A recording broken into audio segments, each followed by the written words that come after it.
ஆன்மீகத்தை பற்றி பேசாதவர்கள் எல்லாம், சனாதனத்தை எதிர்த்தவர்கள் எல்லாம் இன்று முருகனுக்கு மாநாடு நடத்த வேண்டி இருக்கிறது என்றால் இதுதான் பாரதிய ஜனதா கட்சி பெற்றிருக்கின்ற முதல் வெற்றி என்று என்னால் சொல்ல இயலும். பெரியார் பெரியார் என்று சொல்லிக் கொண்டிருந்தவர்கள் முருகா முருகா முருகா என்று சொல்ல வைத்திருக்கிறது தமிழகம். இது தமிழக மக்களுக்கு கிடைத்திருக்கின்ற வெற்றி. ஆக ஓட்டுக்காக எதை வேண்டுமானாலும் செய்வார்கள் என்பதை இப்பொழுது முருகனையும் அவர்கள் சேர்த்திருக்கிறார்கள். ஆனால் முருகனுக்கு நன்றாக தெரியும் யாருக்கு ஆசீர்வாதம் கொடுக்க வேண்டும் என்று, யாருக்கு ஆசீர்வாதம் கொடுக்க கூடாது என்று. தன் மாமன் ராமனுக்கு செருப்பு மாலை போட்டதை அந்த முருகன் அவ்வளவு இலகுவாக மறந்து விட மாட்டான் என்பதை நான் இங்கே தெரிவித்துக் கொள்கிறேன்.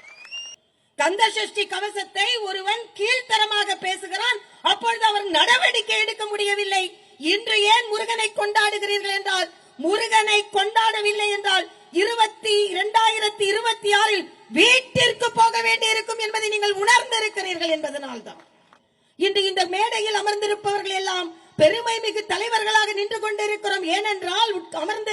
ஏனென்றால் நம் தலைவர் மோடி அவர்கள் சிங்கத்தின் குகைக்குள்ளே சென்று சிங்கத்தை ஆட்டி படைக்கும் ஒரு மாபெரும் சக்தியை போல போர் நிலமாம் உக்ரைனுக்கு சென்று அங்கே சென்று உலக அமைதிக்காக ஒரு தலைவன் போராடுகிறான் என்றால் அது நமது பாரத பிரதமர் மோடி என்பதில் பெருமை கொள்வோம்.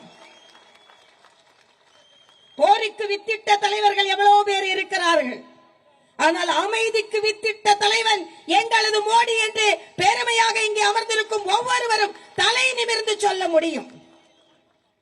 நாங்க கலைஞர் மாதிரி சும்மா எழுதிட்டு மட்டும் போகல, உலகின் தலையெழுத்தை மாற்றிவிட்டு இன்று அமர்ந்திருக்கிறோம் என்பதை நான் இங்கே தெரிவித்துக் கொள்கிறேன். அதனால்தான் உலக அமைதிக்காக நோபல் பரிசு அடுத்த ஆண்டு கொடுக்கப்படுகிறது என்றால் அது நம் தலைவன் மோடி அவர்களுக்கு தான் கொடுக்கப்பட வேண்டும் என்பதை இந்த பாரத தேசம் மட்டுமல்ல உலகில் உள்ள ஒவ்வொரு பிரஜையும் அவர்கள் இன்று விருப்பமாக இருக்கிறார்கள்.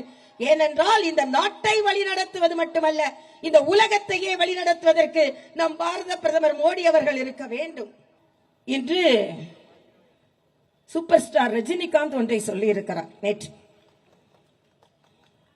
ஸ்டாலின் பழைய மாணவர்களை சரியாக நிர்வகித்துக் கொண்டிருக்கிறாராம்.